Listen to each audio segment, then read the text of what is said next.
So this next part talks about why should school leaders care.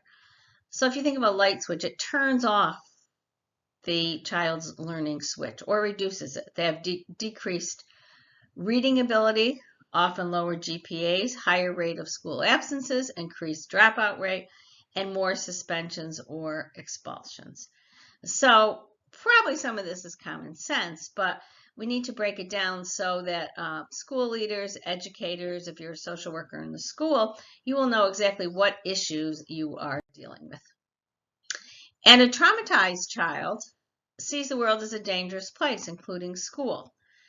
Unfortunately, many adopt behavioral coping mechanisms that can frustrate educators and evoke exasperated reprisal reactions, such as reactivity and impulsivity, aggression, defiance, withdrawal, and sometimes these children try to be overly perfect to compensate for their traumatic experiences.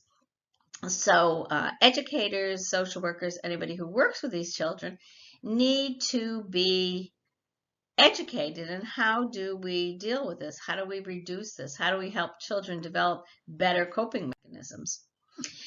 And the best way sometimes figure out behavior. What is the behaviors? Are they hungry? Are they falling asleep in class? Are they doing their homework? Are they failing tests? Are they just sitting there staring out into space? Are they having an outburst?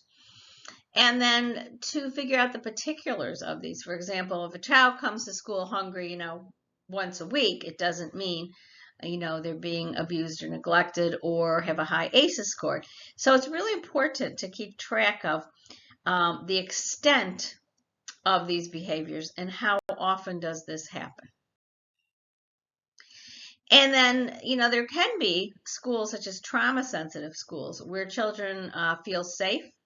They build positive relationships. They learn to manage their emotions and behavioral responses and find academic success. This, I think, requires a lot of personnel. It requires counselors and social workers.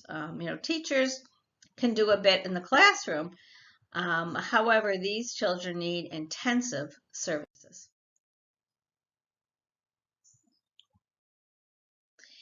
And many changes, resiliency, many changes can be reversed if the trauma is interrupted and if the child is nurtured in a safe environment. Remember, research shows even one caring person can help students reverse these issues.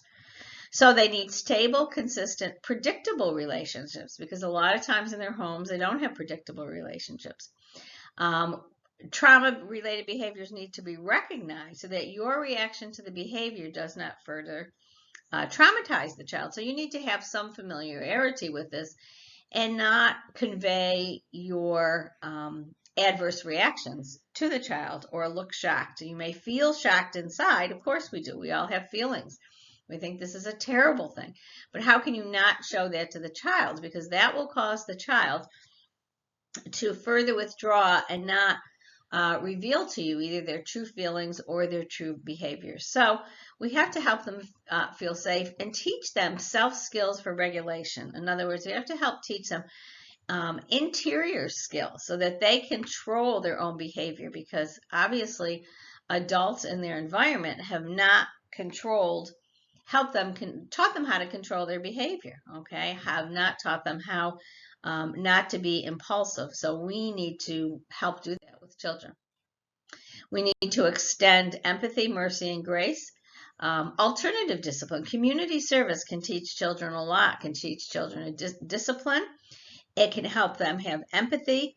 It can help them develop really good social skills, and it can give them self-esteem, okay, helping them to feel good about themselves. And give them different avenues to express themselves. Art, music, sports. What is the child's natural inclination? Have they tried different things? They might have a talent in an area that they don't know about because they haven't even tried. Okay, and so to find redeeming qualities in them. They all have great qualities. What is a child's emotional intelligence? Okay, maybe they have really, really high emotional intelligence, really high empathy scores. And then self-care.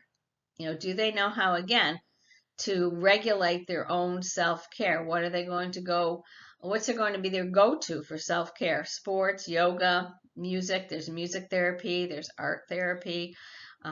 So, either schools or, boys and girls clubs, YMs, YWs can provide, those services too. So do their parents and guardians know about those particular services? And the two big questions, sometimes the questions they ask is what is wrong with you rather than what happened to you. Okay, what happened to you? That's a whole different question, a more positive question. What happened to you? So, there's two schools of thought. You can point the finger at the parents and wait for them to change. Counseling will help if they agree to participate. And sometimes counseling takes years, months to change the family dynamics, and they continue to suffer, and the behavior grows more vigilant. It does say the boy, but it's girls too. So, family counseling is recommended. So you do have to work with both, but you have to realize that sometimes the parents are not going to cooperate. So it's not an either or. I think it's a both and. So the what happened to you question focuses on, how can the schools become safe and nurturing no matter what the children go home to, okay? So the reality is many schools, the traditional response is suspending, expelling a child. They talk about a child named Sam, which we did not do here, but the child, it further traumatizes them.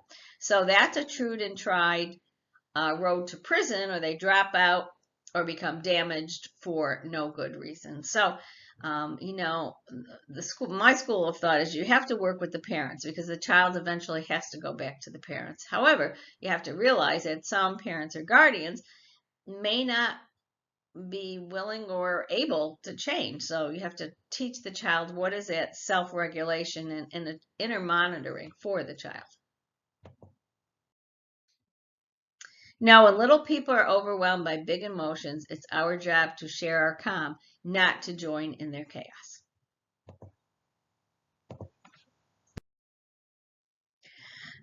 So moving from ACEs to resilience, this is another, I think it's 5 or 6 minutes on YouTube. So please listen to this.